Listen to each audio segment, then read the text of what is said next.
ॐ सहनाववतु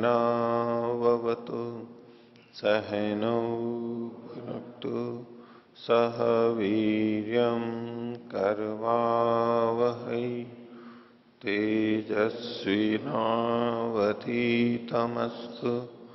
मा विद्विषावहै। ओम शांति शांति शांति।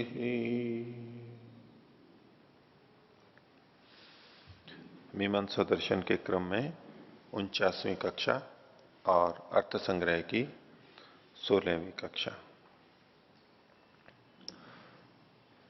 विधि के संदर्भ में प्रयोग विधि पीछे हमने देखा था। कौन कौन सी विधियां देख चुके हैं?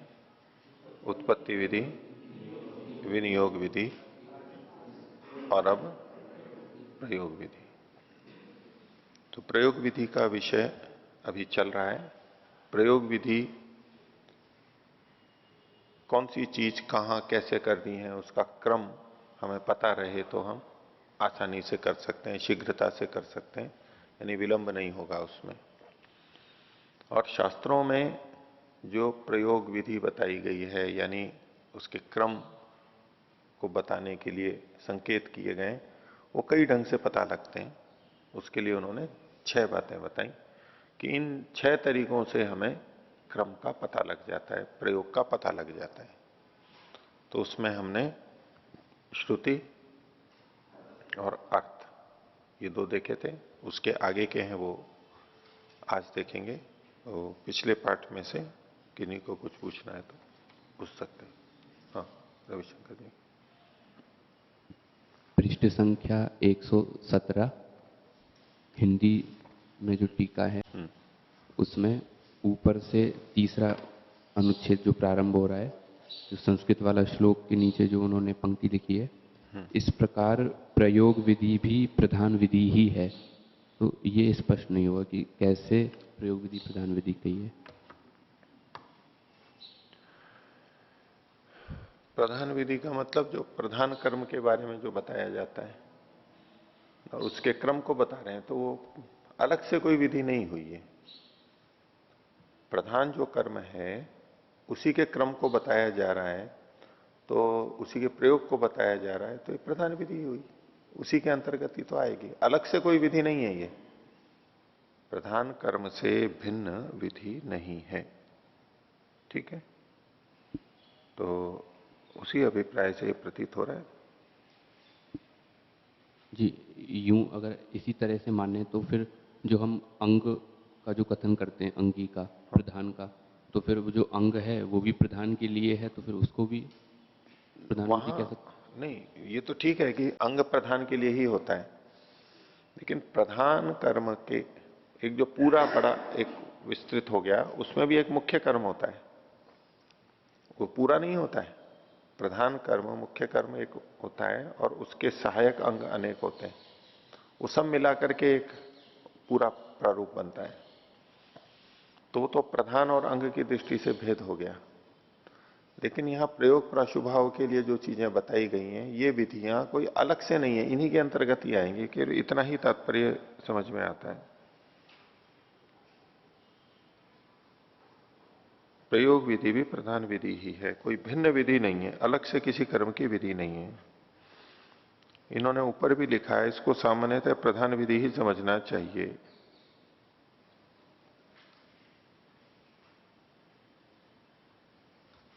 ठीक है, भिन्न नहीं है उससे, केवल इतना ही तात्पर्य लेना चाहिए।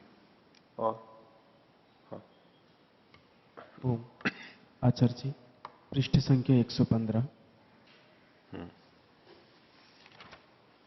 इसमें 37वां जो अनुच्छेद है, 37वां, हाँ 37वां, इसमें से नीचे से चौथी पंक्ति, अन्यथा ही किम एतदनंतरम एतत् कर्तव्यम एतदनंतरम।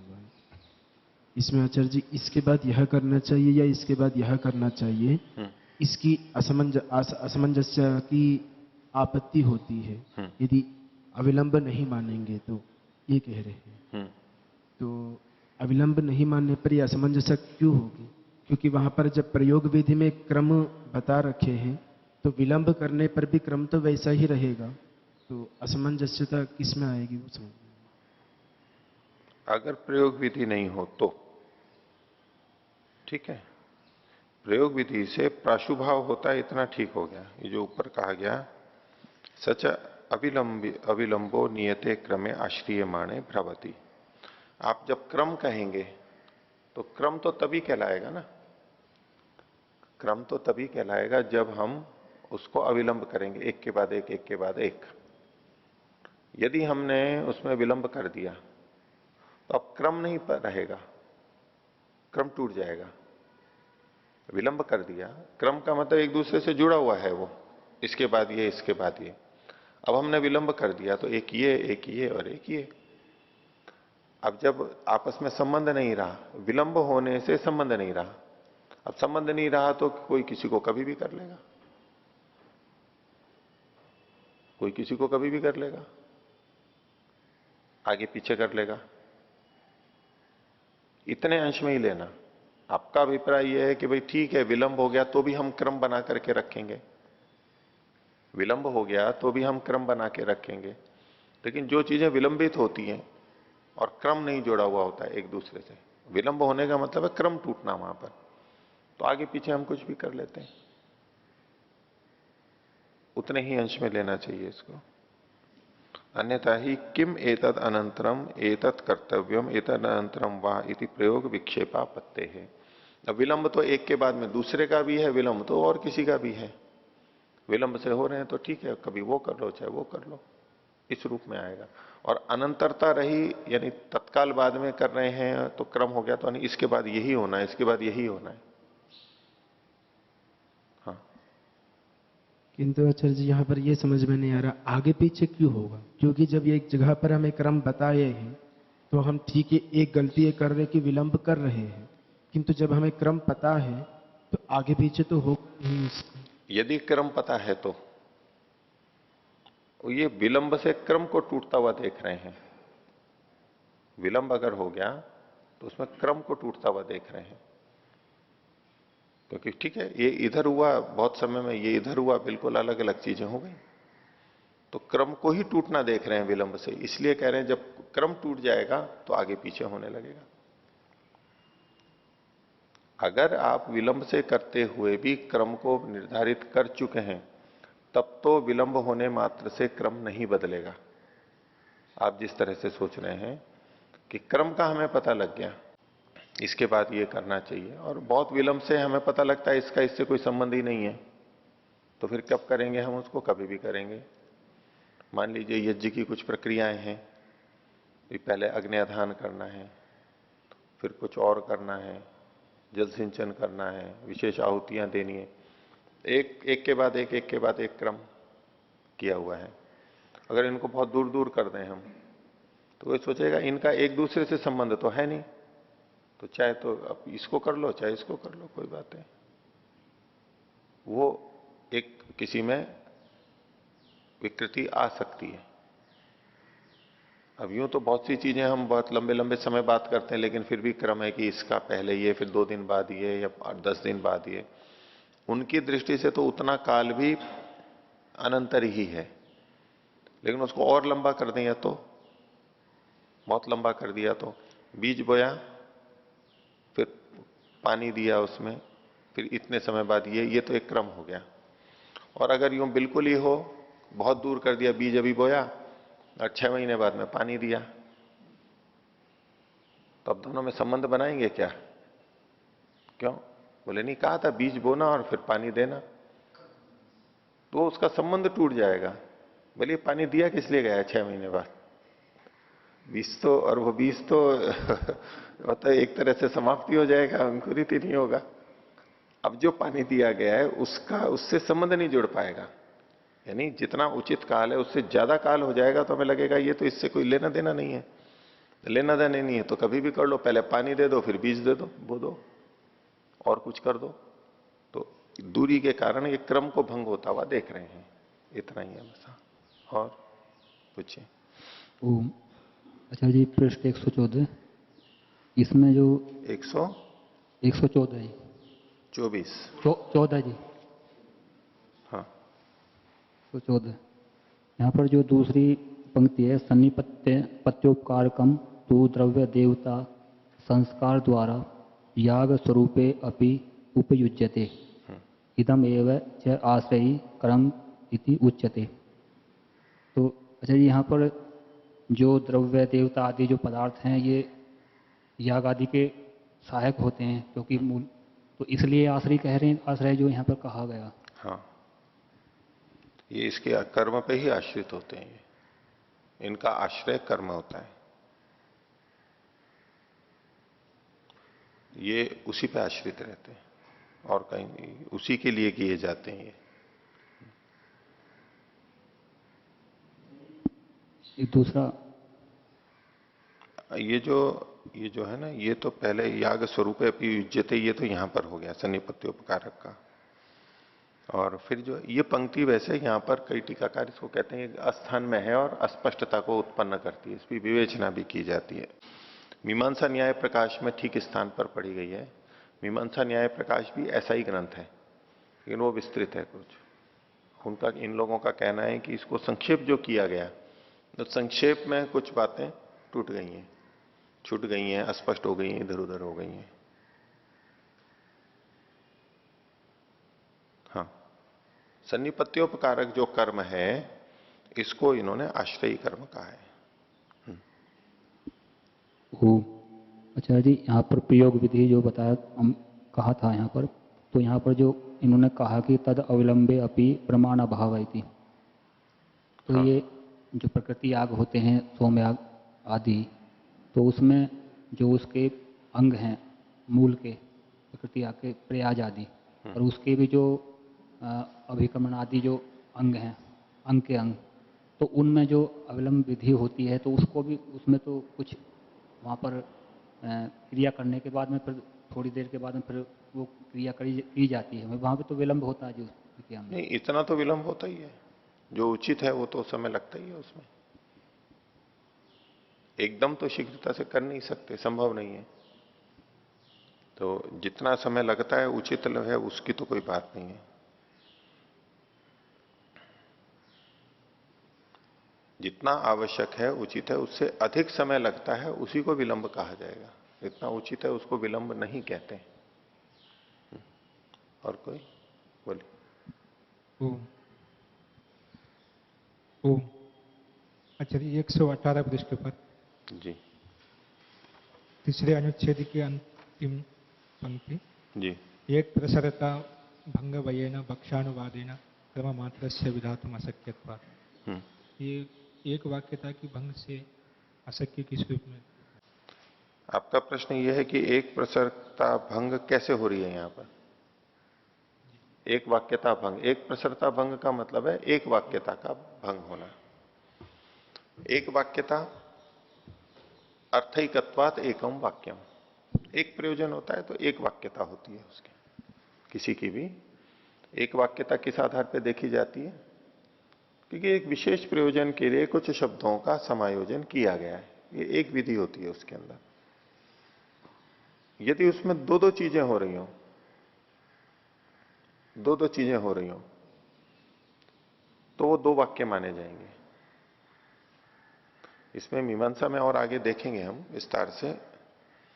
एक वाक्य है, यदि उस वाक्य के दो टुकड़े हमने कर दिए, अभी जिसको हम एक वाक्य कह रहे हैं उसको दो टुकड़े कर दिए, और दो टुकड़े करने के बाद भी एक दूसरे, उन दोनों वाक्यों को एक दूसरे की अपेक्षा नहीं है, स्वतंत्र हो गए, तो जो पहले वाला था वो एक वाक्य नहीं था, दो वाक्य थे वो।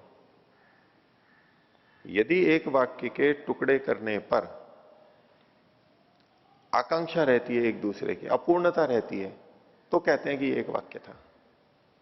अर्थैकत्वात् एकम वाक्यम साकांक्षम चेत विभागे स्यात्, एक सूत्र आएगा वाक्य के विभाग करने पर यदि वो साकांक्ष हो जाता है, अपेक्षा रहती है उसको, भाई वाक्य पूरा नहीं हुआ और क्या बोलो,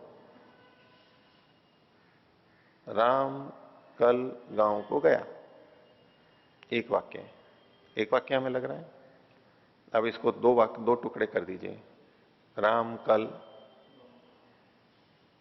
गांव को गया, अब ये टुकड़े कर दिए। अब इनको अपेक्षा है ही नहीं एक दूसरे की। राम कल, अब ये क्या हुआ, अपूर्णता हुई ना। हमें आकांक्षा है, इच्छा है कि कुछ और आना चाहिए यहां पर। राम कल, इस साकांक्ष हो गया।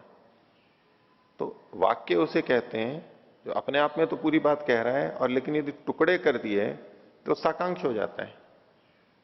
लेकिन यदि किसी वाक्य के ऐसे दो टुकड़े हो गए जो कि साकांक्ष नहीं हो रहे, साकांक्ष नहीं है, स्वतंत्र हो गए हैं, निराकांक्ष हैं, तो जो पहला वाक्य जिसको हम एक वाक्य कह रहे थे वो वास्तव में दो वाक्य हैं वहां। तो बना हुआ एक है लेकिन दो वाक्य आ रहे हैं, तो वाक्य में एक वाक्यता नहीं रही, वो वाक्य एक वाक्यता होगी। दो वाक्य मिले हुए हैं वहां पर, दो वाक्य मिले हुए हैं। तो जब दो वाक्य वहां निकल रहे हों, दो विधियां हो रही हों, तो इसको वाक्यता, एक वाक्यता का भंग कहा जाता है। कि वास्तव में एक वाक्य नहीं है, वो एक से अधिक है, दो हैं या अधिक भी हो सकते हैं। एक वाक्य एक ही वाक्य होना चाहिए, उसमें दो वाक्य घुले मिले नहीं होने चाहिए। वाक्य का लक्षण कैसे करेंगे, वो सब जो विवेचना चलती है। जब इस पंक्ति को देखिए, वशट कर्तु प्रथम भक्ष, इसके लिए इन्होंने कहा, तो इन्होंने कहा इति तो क्रम विशिष्ट पदार्थ परम, क्रम को भी बता रहा है और पदार्थ को भी बता रहा है। तो एक प्रसरता भंग के भय से भक्षा का तो अनुवाद मान ले कोई, ये भक्ष का तो अनुवाद मान लेंगे, नहीं तो भक्ष की विधि होगी और क्रम की भी विधि होगी। दो विधियां हो गई ना, एक क्रम को बता रहा है और एक भक्ष को बता रहा है, दो विधियां हो गई। तो कोई ये सोचे कि इसकी एक प्रसरता भंग हो रही है, हम दो क्यों माने, एक ही मान लें यहां पर, तो भक्ष का अनुवाद कर लेंगे और क्रम की विधि मान लेंगे, तो एक क्रम परक वाक्य हो जाएगा। अगर भक्ष का भी कहीं और भक्ष को भी अगर हम अनुवाद मान लें तो केवल क्रम को बताएगा ये वाक्य, तो एक वाक्यता होगी, दो बातें नहीं आएंगी इसमें। तो ऐसा अगर कोई कहे तो बोले कि ये ठीक नहीं होगा। क्यों? क्रम मात्र से विधातुम अशक्यत्वात्, क्योंकि ये वाक्य केवल क्रम को बता ही नहीं सकता है। ये वाक्य केवल क्रम को बता नहीं सकता है। क्यों? क्योंकि भक्ष की विधि पहले कहीं की नहीं गई है इसके, इसलिए। तो इसलिए इसको क्रम विशिष्ट पदार्थ कहा गया। आप जो पूछना चाह रहे थे उसका हो गया उत्तर? हाँ, और कुछ? इसी के नीचे आचार्य जी, हाँ, जो श्रुति पाठ आदि से जो बलवान बताया, हाँ, इसके जो उदाहरण के रूप में दे रहे हैं कि अश्विनो दशमो गृह्यते थी, हाँ। तो ये किस रूप में बन रहे हैं यहाँ पे प्रबलता? ये पाठ की प्रबलता है, यहाँ की श्रुति की प्रबलता हो रही? श्रुति की प्रबलता है।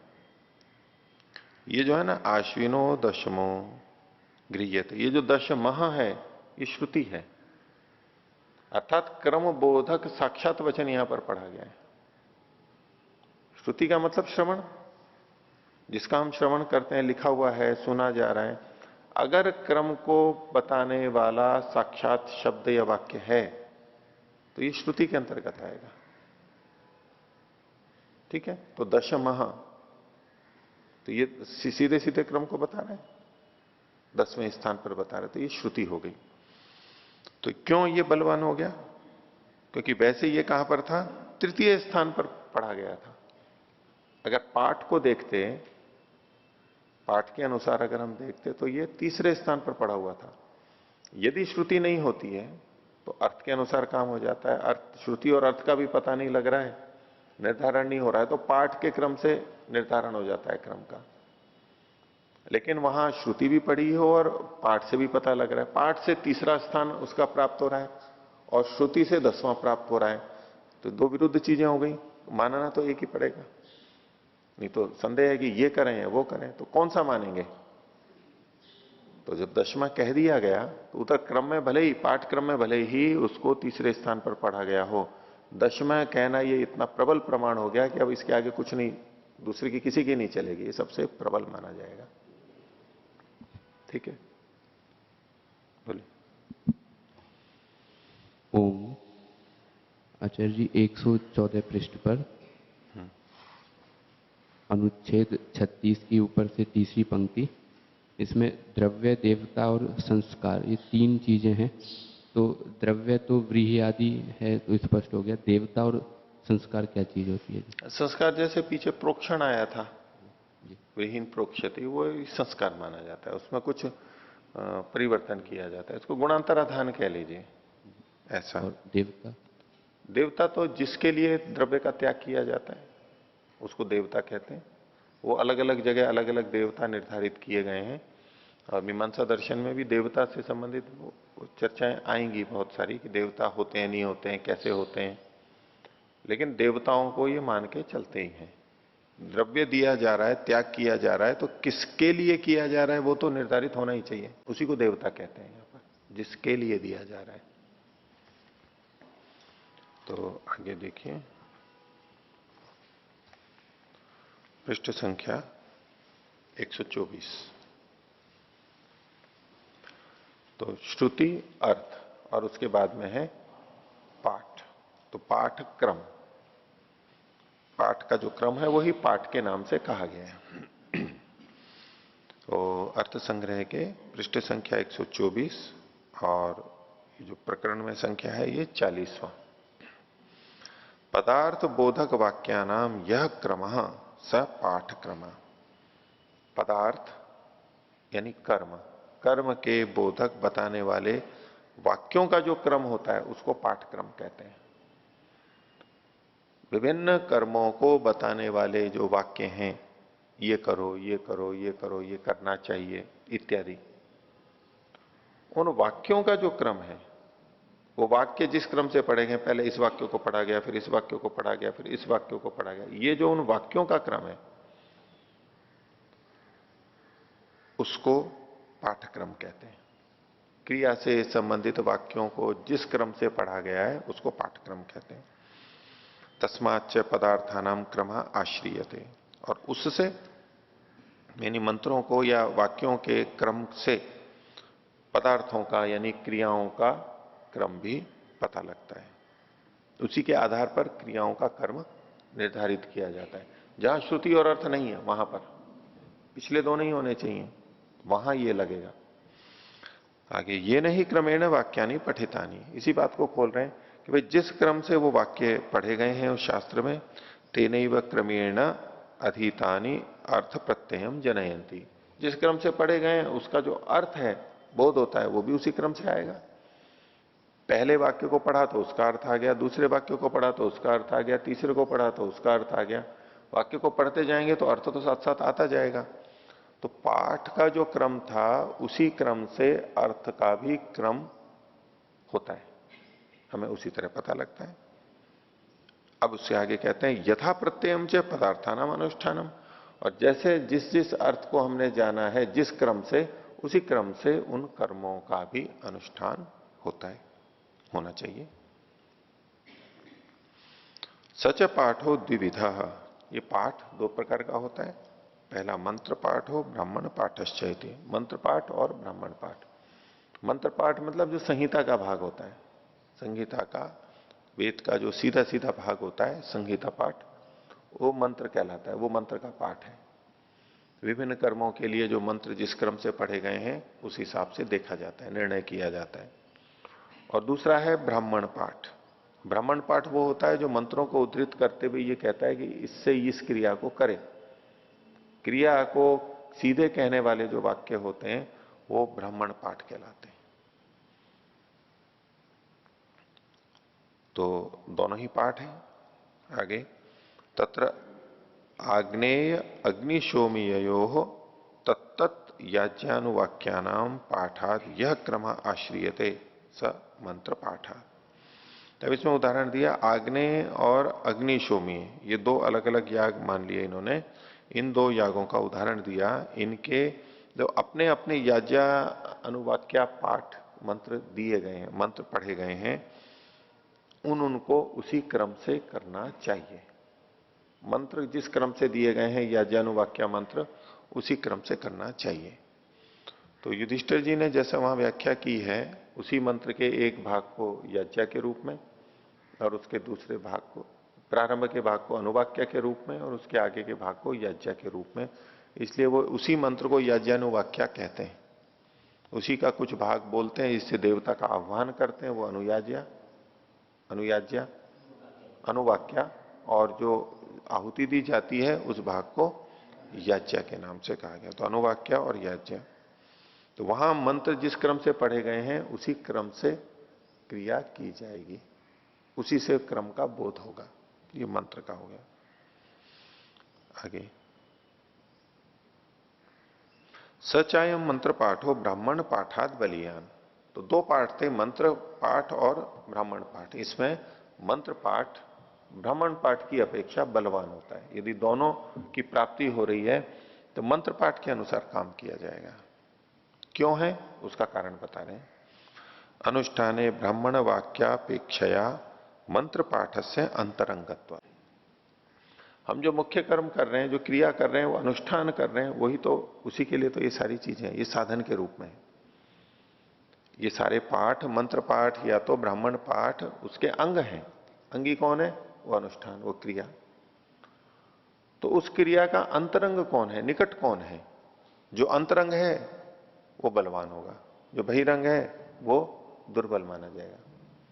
जैसे प्रधानमंत्री का निजी सचिव है, एक प्रधानमंत्री के दूसरे सचिव हैं, तो निजी सचिव है वो अंतरंग है, निकट है, वो दूसरे दूर के हैं। इसी तरह से किसी का कोई अंतरंग अभिन्न मित्र है, मित्र तो बहुत सारे हैं लेकिन एक अंतरंग मित्र है, एक दूर का मित्र है, तो उन दोनों में से किसकी बात मानी जाती है? तो अंतरंग की। यदि दोनों बातें ठीक हैं तो, गलत सही हो गए तो फिर एक अलग निर्णय जाएगा, लेकिन दोनों बातें ठीक हैं तो किसकी मानेंगे? अंतरंग की मानते हैं। अंतरंग की बलवत्ता होती है। तो अनुष्ठान में ब्राह्मण वाक्यों की अपेक्षा मंत्र पाठ का अंतरंगत्व है। वो अंतरंगत्व क्यों है उसको समझा रहे हैं आगे। ब्राह्मण वाक्यम ही प्रयोगाद बहि एव इदम कर्तव्यम इति अवबोध्य कृतार्थम। ब्राह्मण वाक्य हैं वो चरितार्थ कब हो जाते हैं? तो कहा प्रयोगाद बहि। प्रयोग यानी अनुष्ठान, अनुष्ठान से बाहर, अभी अनुष्ठान शुरू नहीं किया है, उस क्रिया का अनुष्ठान या प्रयोग नहीं चल रहा है, उससे पहले ही वो कुछ कह करके और समाप्त हो जाते हैं, यानी चरितार्थ हो जाते हैं।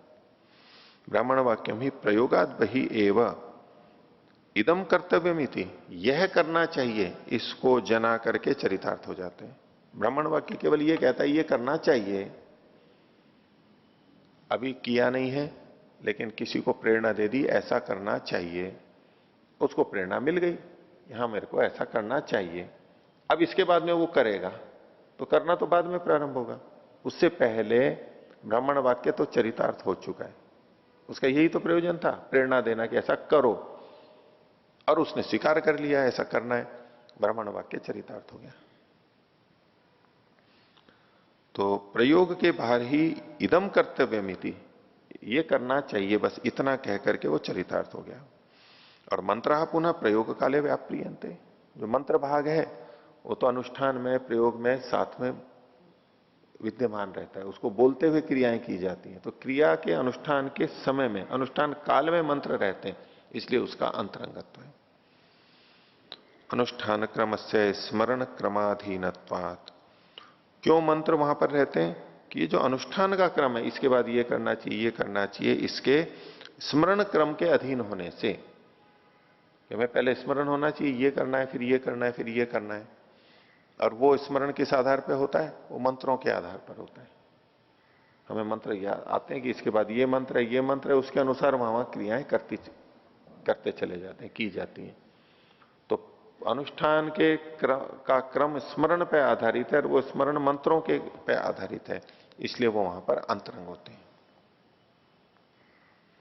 आगे, तत्क्रम से च मंत्र क्रमाधीनत्वात् अंतरंगोयम मंत्र पाठयति। तो इसको पीछे से देखिए, अनुष्ठान क्रम से स्मरण क्रमाधीनत्वात्, अनुष्ठान का क्रम हमारे स्मरण पर निर्भर रहता है, और तत्क्रम से मतलब स्मरण क्रम से च मंत्र क्रमाधीनत्वात्, मंत्रों के क्रम के अनुसार ही हमें स्मरण आता है। अंतरंगोयम मंत्र पाठयति, मंत्र पाठ अंतरंग है। अब जैसे हमें संविधाएं देनी है, 3 संविधाओं को देना है, जल सिंचन करना है इत्यादि जो सारे किए जाते हैं, तो एक तो है कि हमें ये करना है, लेकिन वो उस समय कैसे याद आता है जब हम मंत्र बोलते हैं। हमें पता है कि इस मंत्र के साथ ये क्रिया जुड़ी, और मंत्रों का क्रम हमें पता है, इस तरह बोलते हैं। तो जैसे ही मंत्र आता है हमें पता लगता है ये क्रिया करनी है, ये मंत्र आया तो ये क्रिया करनी है। तो क्रियाओं को करने के लिए उनका क्रम याद रहना चाहिए, और क्रम हमारे को मंत्रों से पता लगता है। आगे, प्रयाजानाम समिधो यजति तनुपातम यजति इत्येवं विद पाठ क्रमात् यह क्रम स ब्राह्मण पाठ क्रमात्। तो मंत्र क्रम को उन्होंने ऊपर बता दिया, मंत्र पाठ को बता दिया। अब दूसरा बता रहे हैं, ये जो वाक्य हैं समिधो यजति तनुपातम यजति, ये जो प्रयाजों के कहे गए हैं, ये जो भाग हैं ये विधि पाठ हैं, और इनसे क्रम का हमें पता लगता है। और ये ब्राह्मण पाठ है, ये मंत्र के भाग नहीं है, मंत्र के भाग नहीं है, संहिता के भाग नहीं है, ये ब्राह्मण ग्रंथ, ब्राह्मण के भाग है। जो ब्राह्मण ग्रंथ के नाम से पुस्तकें मिलती हैं उसमें मंत्र का पाठ भी होता है और ब्राह्मण अंश भी होता है, दोनों रहते हैं।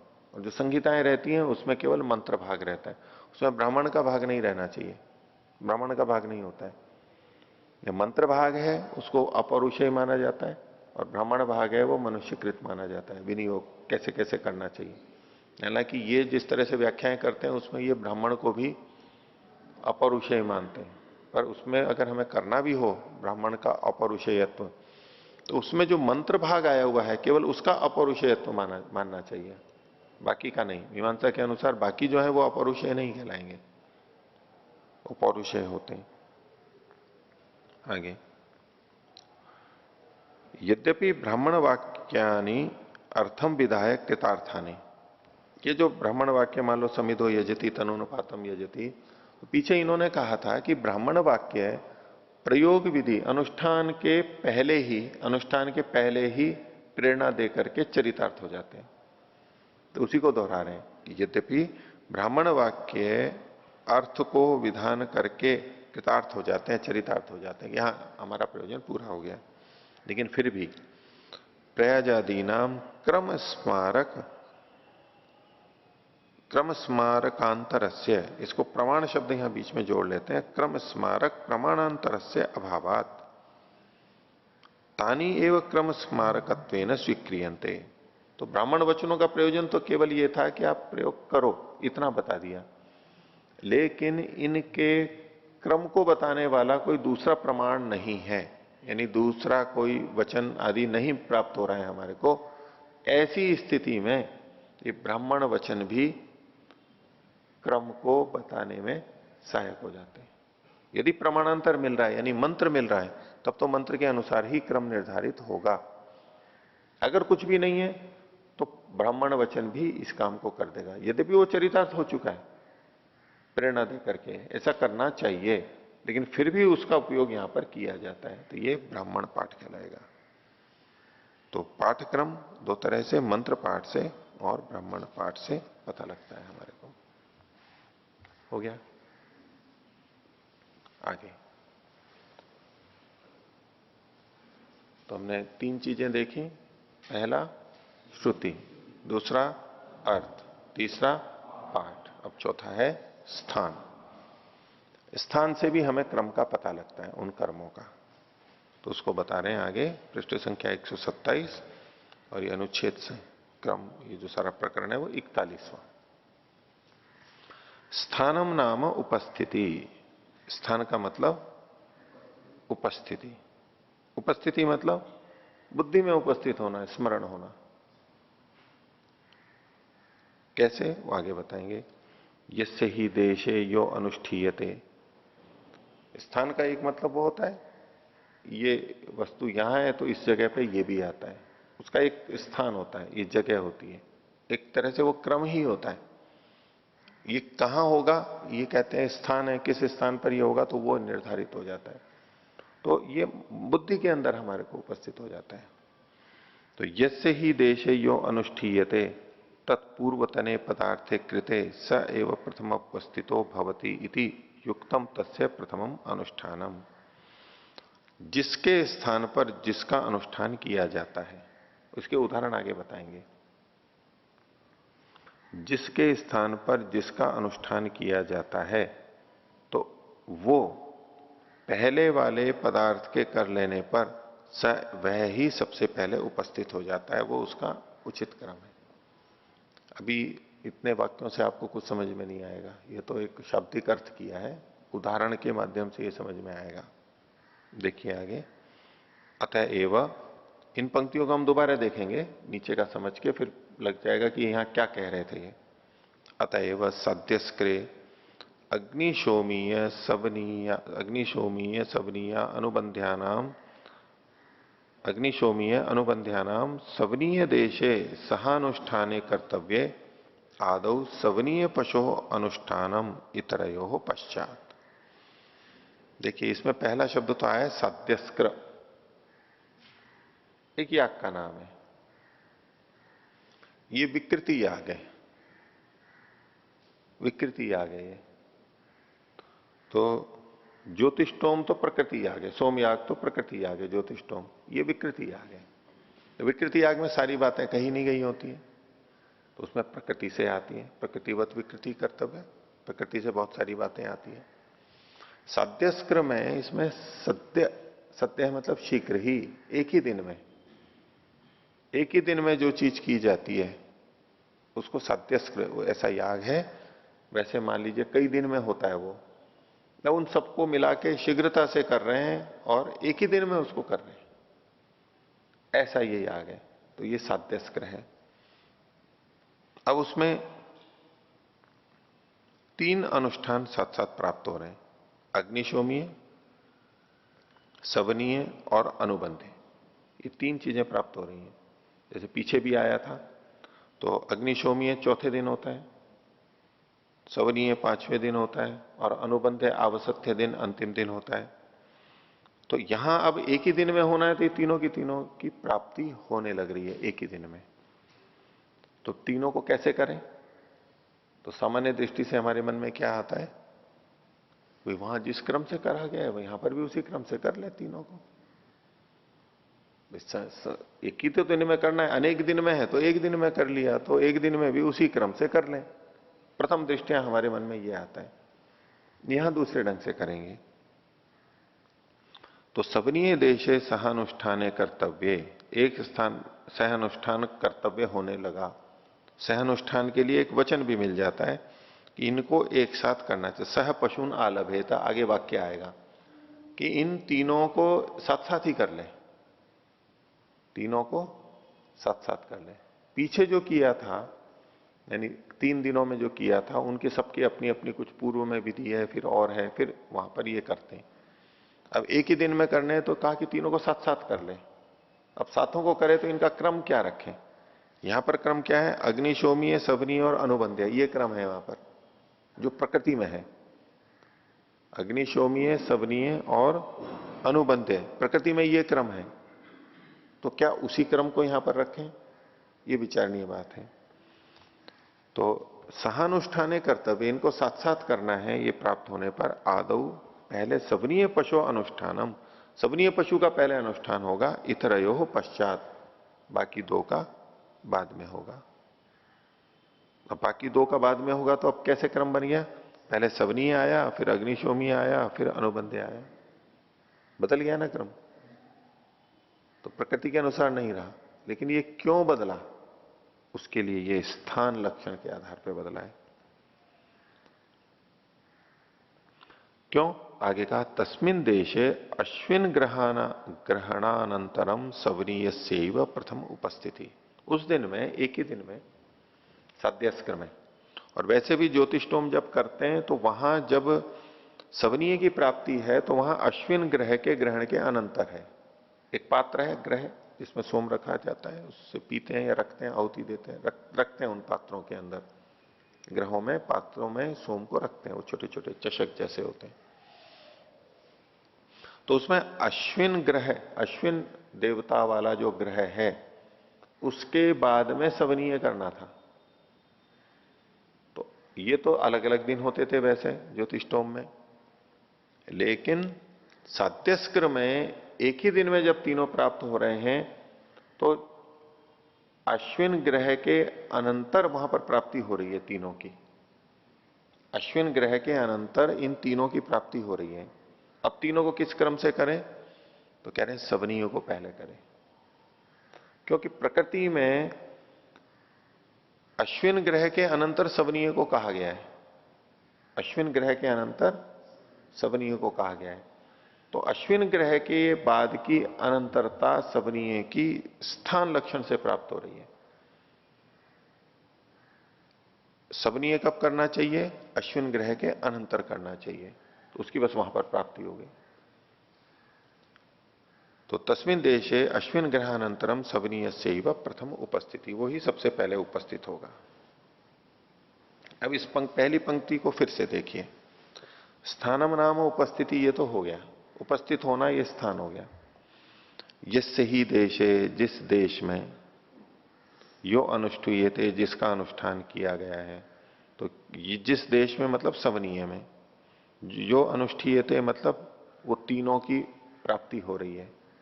सवनीय प्रदेश में तीनों की प्राप्ति हो रही है। ऐसे में तत्पूर्वतने पदार्थे कृते, पूर्वतन पदार्थ हो गया ये अश्विन ग्रह का ग्रहण। अश्विन ग्रह के ग्रहण इस पूर्व पदार्थ के कर लेने पर स एव प्रथम उपस्थित है, जो उसके बाद प्राप्त होता है सवनीय, वो ही कर लेना चाहिए। तस्य प्रथमम अनुष्ठानम, उसका पहले अनुष्ठान होना चाहिए। इसके पीछे की और इसके साथ की कुछ और बातें हैं, वो आगे देखते हैं, फिर इसको दोबारा और समझेंगे। देखिए दूसरा अनुच्छेद, तथा ही ज्योतिष्टोम में त्रयः पशु यागा। ज्योतिष्टोम में 3 पशु याग हैं। तो ज्योतिष्टोम एक सोम है, सोम याग है, प्रकृति है, और उसमें 3 पशु याग हैं। ये अंग रूप है, अंग याग है ये तीनों। अग्निशोमीय, सवनीय और अनुबंध, ये 3 पशु याग है, अंग याग है। त्रयः पशु यागा, उसको खोल दिया, अग्निशोमीय, सवनीय और आनुबंध्यश्च इति हो गया।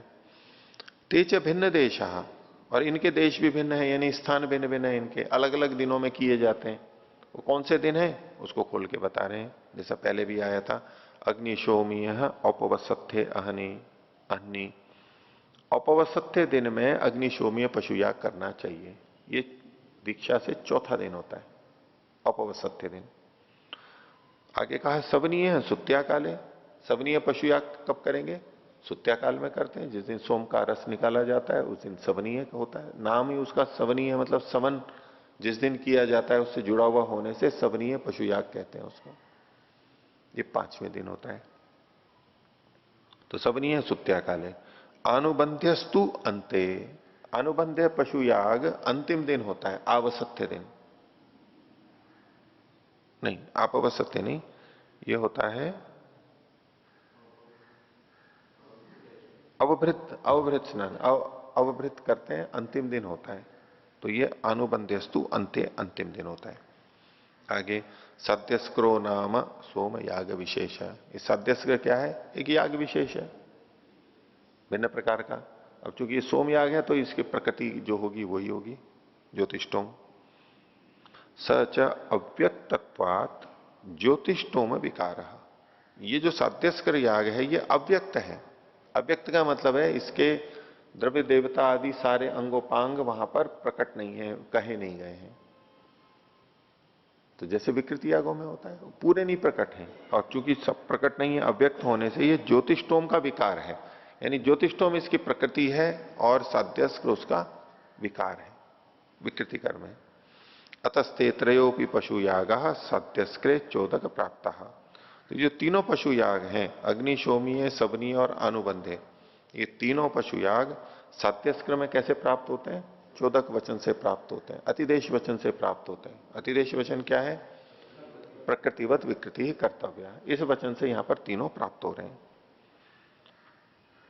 तेषाम च तत्र ही साहित्यम श्रुतम, और ये तीनों साथ साथ करने चाहिए। ये एक वचन सात्यस्क्र याग में पढ़ा गया है। अलग अलग करते, एक किया फिर उसका समाप्ति हुई, फिर दूसरे के कर्म हुए, नहीं, इन तीनों को साथ साथ करना चाहिए। अब समय कैसे पूरा करें? एक ही काल में, एक ही दिन में इन सबको पूरा करना है। यदि तीनों अलग अलग होते तो उनके अपने पूर्व और पश्चात जो जो किए जाने हैं वो सब किए जाते। और यदि एक ही साथ करना होता है तो साथ साथ कर देते हैं, आगे पीछे का छोड़ देते हैं। अब जैसे कि प्रातःकाल का अग्निहोत्र करना है, तो उससे पहले के जो हम अग्न्याधान आदि करते हैं वो सारे करके फिर सूर्य ज्योति बोलेंगे और फिर पूर्णाहुति करेंगे। सायंकाल करेंगे तो क्या करेंगे, उसी तरह अग्न्याधान करेंगे, अयंत महात्मा करेंगे, फिर अग्निर्ज्योति करेंगे और फिर कुछ मंत्र बोल के स्वाहा करेंगे। अब दोनों को एक साथ मिलाना है तो अग्न्याधान भी 2 बार करेंगे, पूर्णाहुति भी 2 बार करेंगे, नहीं करेंगे। ये जो आगे पीछे की कुछ चीजें हैं वो तो दोनों की एक ही हो जाएंगी, बीच की चीजें वो उसके साथ साथ जुड़ जाएगी बस। ऐसे ही ये जो 3 पशु याग हैं, यदि अलग अलग दिन होते तो इनके अपने अपने क्रम होते, आगे पीछे के जो भी होने थे। अब इनके लिए क्या वचन कह दिया, सह पशुन आलभेत, पशुओं का आलभन, उसको छूना, ये जो प्रक्रिया है उपाकरण आदि, वो साथ साथ कर ले, एक साथ कर ले।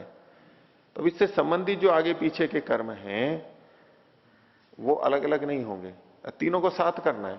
अब साथ कैसे हो, इनका क्रम क्या हो, उस पर ये निर्णय करेंगे यहां पर इस आधार पे। तो साहित्यम श्रुतम सह पशुन आलभेत इति तच्च साहित्यम सवनीय देशे, इनका साहित्य किस जगह पे होगा, सवनीय स्थान पे होगा। क्यों होगा सवनीय स्थान पर, तो उसके लिए 2 हेतु दिए जा रहे हैं। तस्य प्रधान प्रत्यासत्य है स्थानाति क्रम साम्याच्च, प्रधान प्रत्यय की आसक्ति होने से, नहीं जो प्रधान है, प्रधान क्या है, सोम का समन प्रधान है। पूरे याग में सोम याग है तो सोम का समन और सोम का याग ये प्रधान होता कहलाता है। बाकी चीजें जो मान लो प्रयाज अनुयाज हैं वो गौण कहलाएंगे, मुख्य तो समन ही था। तो उससे जो जुड़ा हुआ है तो प्रधान प्रत्यासत्य, प्रधान की निकटता होती है इसकी, उसके ज्ञान की निकटता होती है।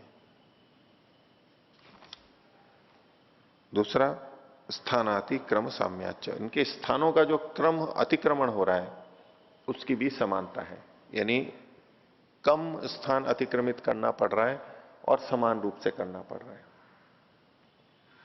ये कैसे है स्थान का अतिक्रमण, उसको अभी देखते हैं।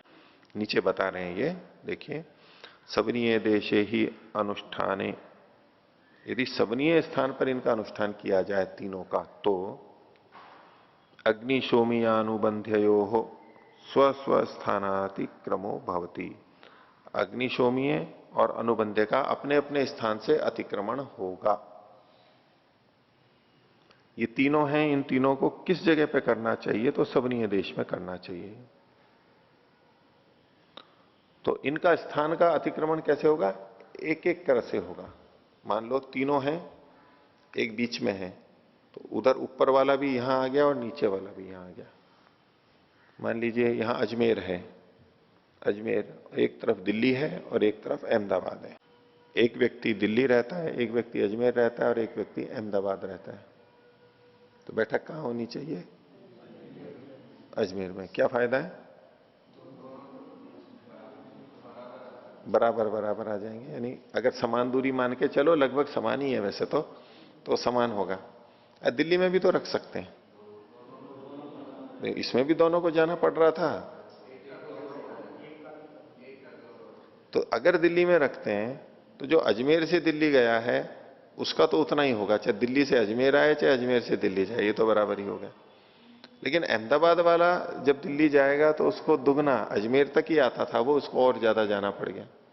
और इसको अगर अहमदाबाद रख दें तो भी वैसा ही होगा, उल्टा होगा। दिल्ली वाले को दुगना जाना पड़ेगा, अजमेर वाला तो उतना ही जाएगा। तो इसमें क्या हो जाता है, एक तो स्थान का जो अतिक्रमण हो रहा है वो भिन्न भिन्न हो रहा है, 2 का समान नहीं हो रहा है। तो अगर बीच में ही रखते हैं, क्योंकि 3 थे ये, तो सबनीय बीच वाला था, तो वो ऊपर से इधर आया और ये नीचे से इधर आ गया, तो स्थान का जो अतिक्रमण हुआ, उल्लंघन हुआ, वो समान रूप से हुआ। ये भी एक हेतु दिया इसमें। उसी को कह रहे हैं सबनीय देशे ही अनुष्ठाने अग्निशोमीय अनुबंधयो स्वस्व स्थानातिक्रमो भवति। अग्निशोमीय और अनुबंध का अपने अपने स्थान से अतिक्रमण तो होना ही है, ये तो पक्का है, उसके बिना काम ही नहीं चलेगा।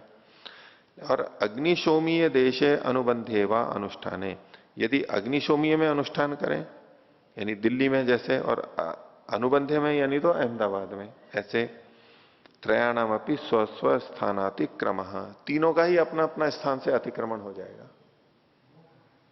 दो का होगा, तीसरे का विचार नहीं है। दो का तो होगा ही, लेकिन दो का जो स्थान क्रम बदलेगा वो भिन्न प्रकार से बदलेगा। ठीक है, इतना तो समझ में आएगा। पर इन्होंने क्या लिख दिया कि तीनों का ही स्व स्थान का अतिक्रमण होगा। क्यों होगा? उसके लिए ऊपर इन्होंने कहा था कि अश्विन ग्रह के अनंतर सबनीय किया जाता है। अश्विन ग्रह के अनंतर सबनीय किया जाता है। अब अश्विन ग्रह तो हो गया, अब इसके अनंतर सबनीय करना है। जो मुख्य करते हैं प्रकृति में तो अश्विन ग्रह के अनंतर करते हैं। अब यदि अश्विन ग्रह के अनंतर वही क्रम रखते हैं, कौन सा? अग्निशोमीय, फिर सवनीय, फिर अनुबंधे।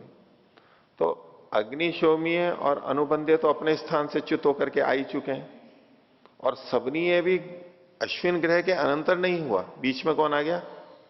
अग्निशोमीय आ गया, तो वो भी अपने स्थान से च्युत हो गया। यद्यपि स्थूल रूप से वो स्थान वही है, लेकिन अश्विन ग्रह के अनंतर, अश्विन ग्रह की अनंतरता जो थी वो उसकी विच्युत हो गई। बीच में अग्निशोमीय आ गया। और यदि उल्टा कर लें आप तो भी, किसी भी तरह से करें, सबनीय तो अपने स्थान से च्युत हो जाएगा। तो तीनों इसी सबनीय स्थान पे आएंगे, और सबनीय स्थान पर भी अश्विन ग्रह के अनंतर सबसे पहले सबनीय किया जाएगा, फिर अग्निशोमीय, और फिर अनुवसत्य। वो साथ के साथ में आ जाएंगे। तो त्रयाणाम अपनी स्वस्थानातिक्रम। आगे देखिए, इसी को थोड़ा और समझा रहे हैं। प्रकृत प्रकृति याग में, यानी तो ज्योतिषोम में, अश्विन ग्रहम कृत्वा त्रिवृता यूपम परिवीय आग्नेयम सबनीयम सबनीय पशुम उपाकरोति। तो अश्विन ग्रह को करके, यानी गृहीत्वा, कृत्वा मतलब गृहीत्वा, त्रिवृता यूपम परिवीय, और त्रिवृत से यूप को ढक करके, उसको वेष्टन करके, तो दर्भ की रज्जु होती है विशेष प्रकार की, 3 लड़ों वाली दर्भ की रज्जु होती है, डाब की बनाई हुई रस्सी होती है, उसको लपेट करके फिर आग्नेयम अग्नि देवता वाले सबनीय पशु का से उपाकरोति इति अश्विन ग्रहणानंतरम सबनियो विहिता। अश्विन ग्रहण के अनंतर सबनीय का विधान किया गया। प्रकृति में यह कर रखा है, यानी इसका यह क्रम बता दिया गया। क्रम प्राप्त हो रहा है ना हमारे को? कैसे प्राप्त हो रहा है? अश्विन ग्रहम कृत्वा ये करके, और त्रिवृता यूपम परिवीय ये करके, तो श्रुति से हमें क्रम प्राप्त हो रहा है। तो ये तो पहले से, और प्रकृति में है तो वैसा ही विकृति में भी होना चाहिए। आगे विहिता इति सबनियो विहिता इति साध्यस्क्रे अश्विन ग्रहणे कृते सबनीय एवं उपस्थितो भवति। तो साध्यस्क्र में जब अश्विन ग्रह का ग्रहण करेंगे तो कौन उपस्थित हो जाएगा? सबनीय आ जाएगा वहां पर। अतो युक्तम तस्य स्थानात् प्रथमम अनुष्ठानम इतरयोस्तु पश्चात इत्युक्तम। तो इसलिए सबनीय का यहां पर स्थान के कारण से प्रथम अनुष्ठान करना चाहिए, और बाकी दो का भिन्न समय में करना चाहिए। इसको समझने के लिए इन्होंने एक रेखा चित्र दिया है, पृष्ठ संख्या 131 देखिए। इसमें क्या लिखा है? ये 3 दिए हैं। तो सबनीय देश में करने पर स्थान का अतिक्रमण कैसे होगा? तो सबनीय पशु बीच में 2 है, तो वहां अग्निशोमीय पशु सबनीय स्थान में आएगा, और अनुबंध्य पशु भी सबनीय में आएगा। तीर के निशान लगा रखें।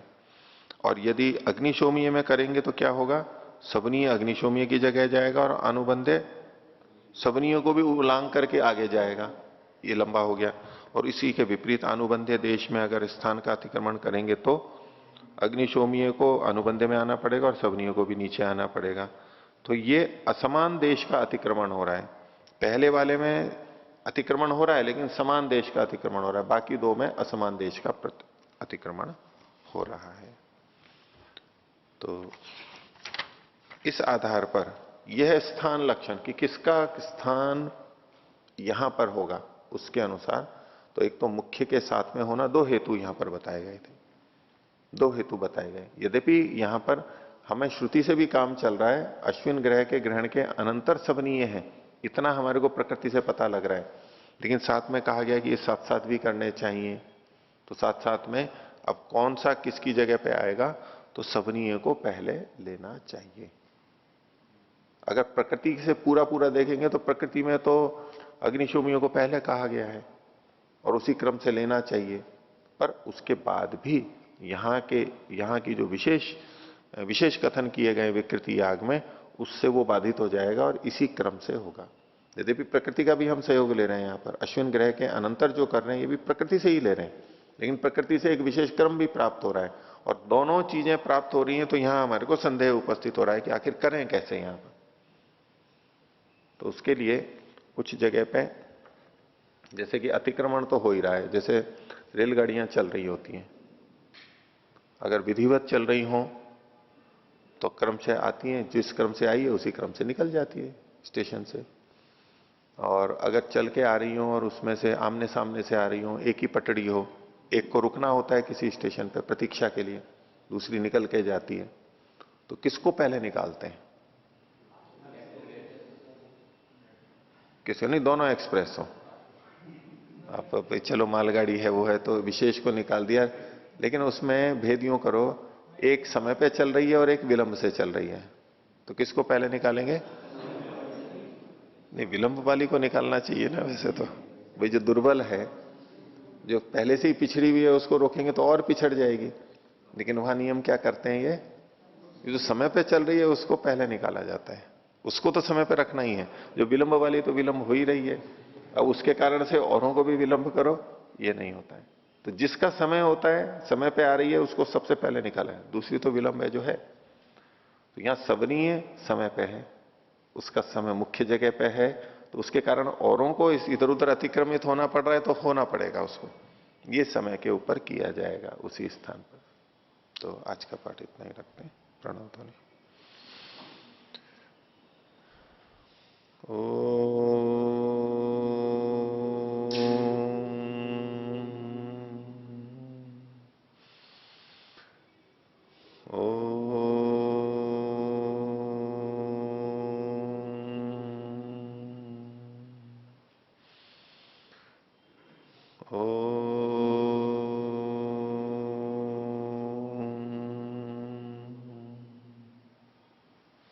सभी को सदर विवर्धन। ओम शांति।